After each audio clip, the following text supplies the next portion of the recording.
একটা রাত এমন আছে যে হাজার মাসের চেয়ে উত্তম। সেই শবে কদর, সেই শবে কদরে কোরআন নাযিল হওয়ার কারণে সেই শবে কদর এই রজনীটাও কি হয়ে গিয়েছে, সম্মানিত হয়ে গিয়েছে।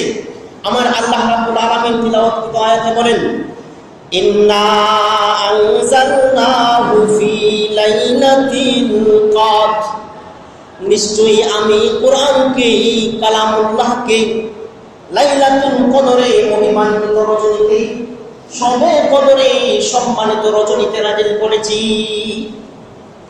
আল্লাহ 2 নম্বর আয়াতে বলেন, ওয়া মা আদরাকা মা লাইলাতুল কদর, লাইলাতুল কদর কি জানো? সম্মানিত রজনীটা কি জানো কিনা? সম্মানিত রজনীর বরকত কি তোমরা জানো? সম্মানিত রজনীর ফজিলত কি তোমরা জানো? এরপরে আয়াতে আল্লাহ রাব্বুল আলামিন উত্তর দেন, লাইলাতুল কদরি খায়রুম মিন আলফি শাহর, এই সম্মানিত রাত শবে কদর মহিমান্বিত রজনী, এটা হাজার মাসের চেয়েও শ্রেষ্ঠ, হাজার হাজার রজনীর চেয়েও শ্রেষ্ঠ, হাজার হাজার মাসের ইবাদতের চেয়েও শ্রেষ্ঠ। তানাজ্জালুল মালাইকাতু ওয়ার রূহু ফিহা বিইذনি রাব্বিহিম মিন কুল্লি আমর। এরপরে আল্লাহ রাব্বুল আলামিন ঘোষণা দেন, ওই রাতে জিবরাইল আলাইহিস সালাম সহ অসংখ্য ফেরেশতারা এই রজনীতে আগমন করেন। যারা রুকুতে যায় তাদের জন্য ওই ফেরেশতাগুলো দোয়া করেন, তারা সিজদাতে যাবে তাদের জন্য ওই ফেরেশতাগুলো দোয়া করেন, যারা আল্লাহর কাছে ক্ষমা প্রার্থনা করবে তাদের জন্য ওই ফেরেশতাগুলো দোয়া করেন, যারা আল্লাহর কাছে চাইবে তাদের জন্য রহমতের জন্য, বরকতের জন্য জিবরাইল সহ সমস্ত ফেরেশতাগুলো তাদের জন্য দোয়া করেন। ওই দোয়া, এই বরকত আর এই রহমত আর এই ফজিলত কতদূর পর্যন্ত থাকবে? আমার আল্লাহ একেবারে শেষ আয়াতে ঘোষণা দেন, সালামুন হিয়া হাত্তা মাতলাইল ফাজর। যে রহমত আর যে বরকত আর যে ফজিলত আর যে কল্যাণ এই সব কদরের কতদূর পর্যন্ত থাকবে? একেবারে সুবহ সাদিক ফজরের আগ পর্যন্ত এই রহমত আর বরকত থাকবে। বলেন সুবহানাল্লাহ। আল্লাহ রাব্বুল আলামিন এই আয়াতের মধ্যে, এই সূরার মধ্যে শবে কদরের যে আলোচনা করেছেন, শবে কদরের মধ্যে ওই রজনীর একটা নির্দিষ্ট অংশকে বরকতপূর্ণ করে দেন নাই, যে মাগরিব থেকে এশা পর্যন্ত বরকতপূর্ণ হবে, এরপরে বরকতপূর্ণ হবে না। না না, রাত্রি 2টা থেকে নিয়ে সেহরি রাত পর্যন্ত বরকতপূর্ণ হবে না। না, 12টা থেকে 1টা পর্যন্ত বরকতপূর্ণ হবে না। না, আমার আল্লাহ ঘোষণা দিয়েছেন এই রাতের প্রথম ভাগ থেকে নিয়ে ফজরের আগ পর্যন্ত এই রাতের যত ফজিলত আছে সমস্ত ফজিলত আর যত বরকত আর রহমত আর কল্যাণ আছে ফজর পর্যন্ত থাকবে। বলেন সুবহানাল্লাহ। এই রাত্রি যদি কোনো ব্যক্তি ইবাদত করে বন্দেগী করে তাহলে তার পায়টা কি হবে, লাভ কি হবে? দেখেন আল্লাহর নবীর সাহাবী হযরত আবু হুরায়রা রাদিয়াল্লাহু তাআলা আনহু একটা হাদিস বর্ণনা করেন, মান ক্বালা লাইলাতুল কদরি ঈমানান ওয়া ইহতিসাবান গুফিরা লাহু মা তাকদ্দামা মিন যামবি। যদি কোনো ব্যক্তি ওই রাত্রে দাঁড়িয়ে আল্লাহর ইবাদত বন্দেগী করতে পারে, যদি কোনো ব্যক্তি আল্লাহ রাব্বুল আলামিনের কাছে দোয়া করে, মুনাজাত করে কল্যাণ চায়, আল্লাহ রাব্বুল আলামিনের কাছে মাপ চায়, তাহলে আল্লাহ রাব্বুল আলামিন ফজর হতে হওয়ার আগে আগে তার জীবনের পরের এবং বর্তমানের যত গুনাহ আছে সমস্ত গুনাহ কি আল্লাহ মাফ করে দিবে। আর আস্তে বলি সুবহানাল্লাহ। যারা শবে কদর পেয়েছি, শবে কদরের গুরুত্ব বুঝে আসছে কিনা? আমার মুসলমান ভাইরা, যদি এই শবে কদরের সন্ধ্যা থেকে নিয়ে ফজরের আগ পর্যন্ত আমরা আল্লাহর কাছে ক্ষমা চাই, আল্লাহ আমাকে ক্ষমা করে দিবেন। শুধু 1 ঘন্টার জন্য 1 ঘন্টার গুনাহ ক্ষমা করবেন না, 10 মিনিট আর 5 মিনিটের গুনাহ ক্ষমা করবেন না, আমি একটা পাপ করেছি, এই পাপের গুনাহ আল্লাহ শুধু মাফ করবেন না, আমার আগে এবং পরের যত গুনাহ আছে, বর্তমানে এবং আগের যত গুনাহ ছিল সমস্ত গুনাহ আল্লাহ মাফ করে দিবে। আম্মা জান হযরত আয়েশা রাদিয়াল্লাহু তাআলা আনহা বর্ণনা করেন, যে ব্যক্তি কদরের রজনীতে 2 রাকাত নামাজ পড়ে আল্লাহর কাছে চাইবে, আল্লাহর কাছে ক্ষমা চাইবে, আল্লাহর কাছে মাফ চাইবে, আল্লাহ তাআলা মাফ করে দিবে। বলেন সুবহানাল্লাহ। আল্লাহর নবীর আরেক সাহাবী হযরত আনাস রাদিয়াল্লাহু তাআলা আনহু হাদিসে দীর্ঘ হাদিসে বর্ণনা করেন, ইযা কানা লাইলাতুল কদরি নাযালা জিবরিলু ফি কাবকাবাতিন মিনাল মালাইকা ইউসাল্লুনা আলা কুল্লি আবদিন কাইমিন আও ইয়াযকুরুল্লাহা আযজা ওয়া জাল্লা। হযরত আনাস রাদিয়াল্লাহু তাআলা আনহু বর্ণনা করেন যে এই রাত্রিতে অর্থাৎ শবে কদর রাত্রে জিবরাইল সহ একদল ফেরেশতা জমিনে অবতরণ করেন। জমিনে অবতরণ করার পরে তাদের জন্য রহমতের দোয়া করতে থাকেন, তাদের জন্য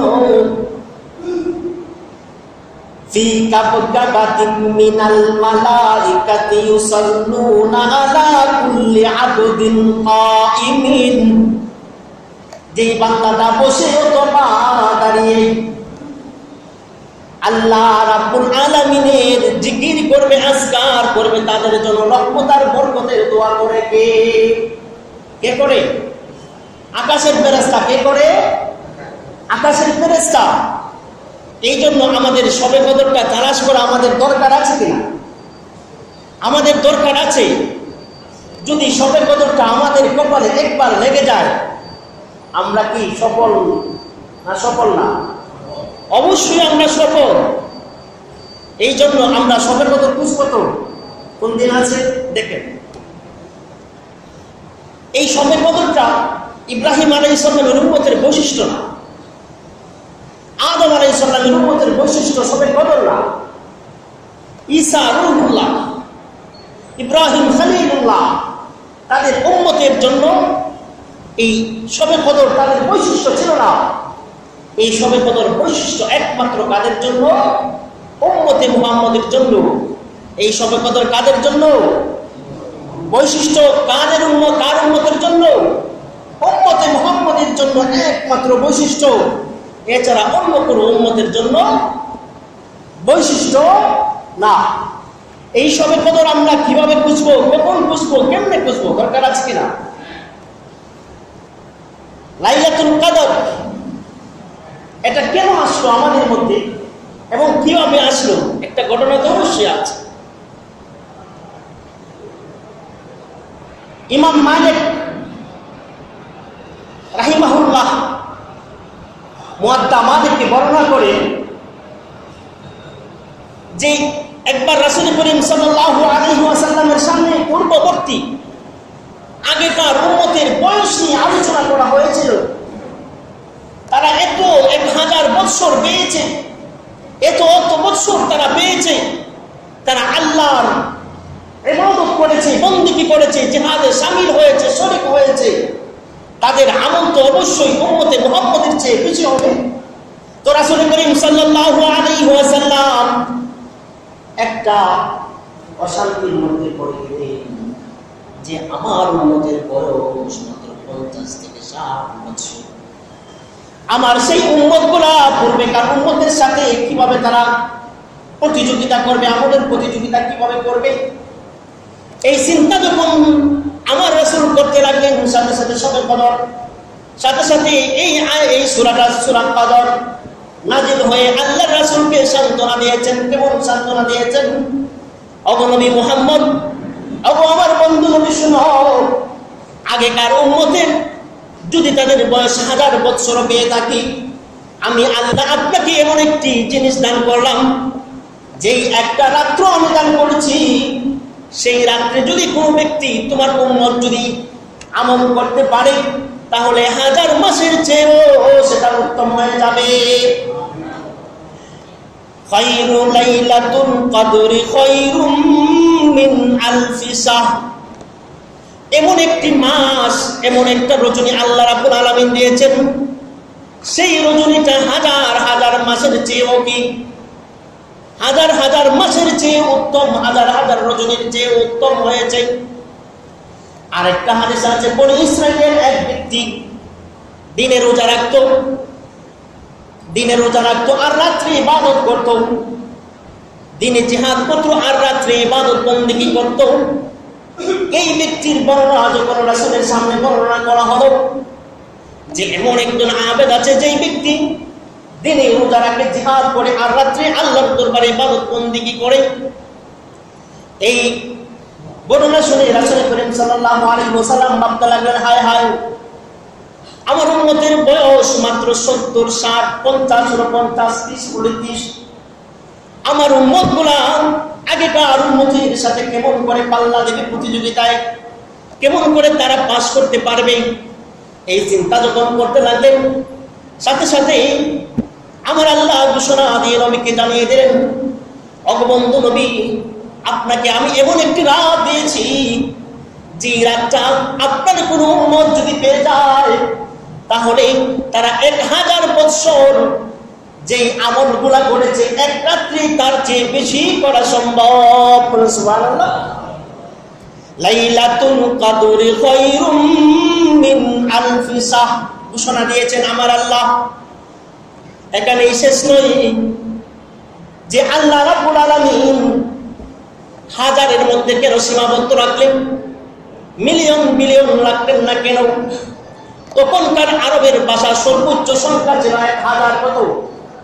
1000। তখন আল্লাহ রাব্বুল আলামিন ঘোষণা দিয়ে বলেছেন 1000-এর চেয়েও বেশি হবে। কত হবে কে জানে? 1000-এর চেয়েও বেশি হবে, সওয়াব লেখা হবে, সওয়াব দেওয়া হবে। কত আমরা জানি? আমরা কেউ জানি?